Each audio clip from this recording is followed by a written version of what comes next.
commence par 3 infos à retenir dans l'actualité et cette envolée du prix du gaz sur fond de tensions géopolitiques.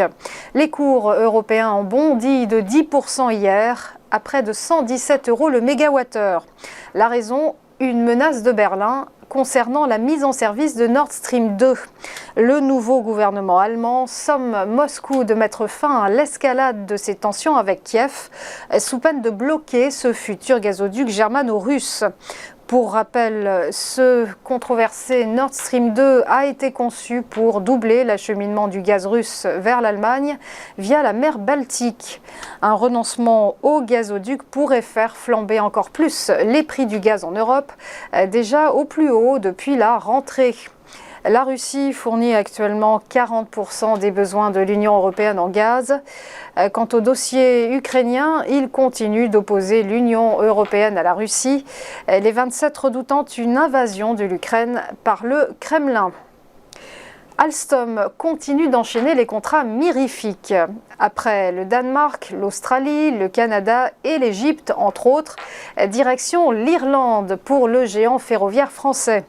Alstom va équiper le pays de nouveaux trains de banlieue, 750 rames au total pour 270 millions d'euros. Un contrat cadre de 10 ans a été signé avec Dublin qui veut renouveler son parc ferroviaire avec des trains hybrides électriques et à batterie, mise en service prévue pour 2025. Enfin, Elon Musk, élu personnalité de l'année par le magazine américain Time. Le patron de Tesla, homme le plus riche au monde, succède ainsi au duo Joe Biden-Kamala Harris. La conclusion d'une année faste pour Elon Musk, entre déclarations tapageuses sur les crypto-monnaies et autres tweets sous forme de sondage, le fantasque homme d'affaires aura en effet marqué 2021 de son empreinte. À son actif également, SpaceX et son premier vol spatial touristique, ainsi que la signature d'un contrat avec la NASA pour l'envoi d'astronautes sur la Lune. À noter que le dernier grand patron américain à avoir été désigné personnalité de l'année, c'était en 2010, un certain Mark Zuckerberg.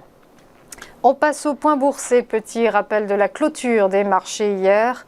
Le CAC 40 a ouvert sa semaine en perte de vitesse, moins 0,7% à 6 942 points. À Francfort, le DAX était en repli également, mais à l'équilibre, moins 0,01% à 15 621 points. Quant au FTSE londonien, il a cédé moins 0,83%. Du côté de Wall Street, même schéma, le Dow Jones terminait dans le rouge à moins 0,89%, tandis que le S&P 500 reculait de moins 0,91%. Et le Nasdaq Composite abandonné, lui, moins 1,39%. Enfin, un mot du Nikkei, l'indice de Tokyo qui est dans le rouge, lui aussi ce matin, il lâche 0,73%. Voilà, restez avec nous, à tout de suite pour ChronoCAC.